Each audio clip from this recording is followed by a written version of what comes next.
Hey guys, make sure you stand till the end. One common mistake people make when replacing fuses relays that can cost you thousands of dollars in repairs. Stay with us, we'll explain what it is.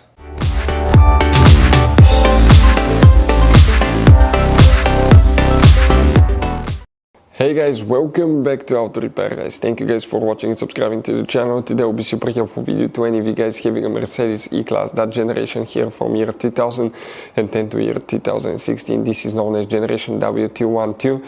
If you guys have one of those, if you need to find where the rear cup holder fuse is located, which fuse you need to check, where you can guys buy cheap parts, tools, fuses, relays at a good price, quick shipping, that way you do not waste money and time, and why it's always a good idea to test fuses and relays, all that guys will be covered up absolutely free for your convenience. Make sure you stay until the end. So before we start, let us tell you a little bit about us guys. Now, if you have a Mercedes E-Class, that generation from year 2010 to year 2016-17 guys, this is the W212 guys. We're going to have a video for every single fuse relay on that car, why things do not work, why we're making this one, because we're trying to save you time and money guys. Let's say you're down the road in the middle of nowhere, your car does not start, you need to find where your engine starter fuse relay is located guys, where you can find fuel injection system fuses, fuel pump fuses. All you have to do, come to the channel, watch that video, 1-2 minutes, you're back on the road guys. In addition, we'll share where you can buy cheap parts and tools, that way you do not waste your money and time. Every single car we get here at the garage, we try to make guys at least 200 to 300 free repair videos.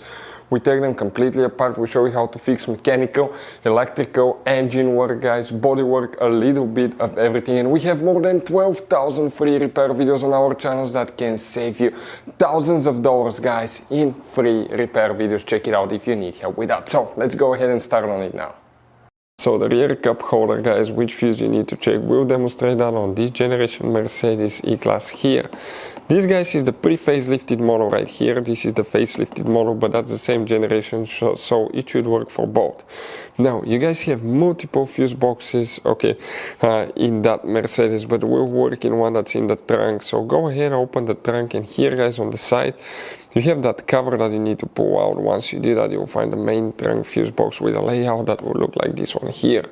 Before we guys continue, let's explain quickly why it's always a good idea to test fuses and relays.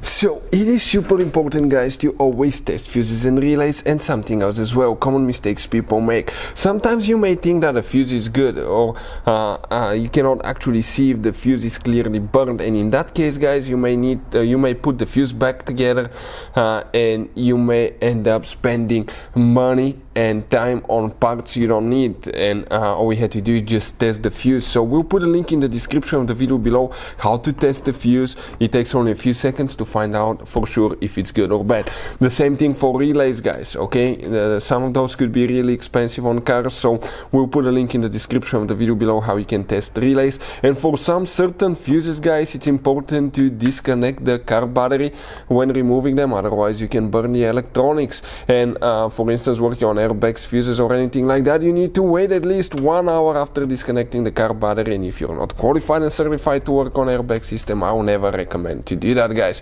But when disconnecting the car battery guys, okay, common mistake people make, it's important to know which battery terminal you reconnect first. If you do it the wrong way, you can burn electronics modules. How we know about that? We burn before the traction control module on BMW that cost us $2,000 guys. So we'll put a link in the description of the video below which battery terminal to disconnect first. Check it out for your convenience. So here guys, okay, for the rear cup holder, which two fuses by the way we need to check. Oh, by the way, if you need to buy any fuses, relays, parts, tools at a good price, quick shipping, that way do not waste money and time. And not just for Mercedes but any car, we'll put the link in the description of the video below. Check it out, you can guys save a ton of money. We'll come in that section, pink section, that cluster of fuses. Next to them you have numbers.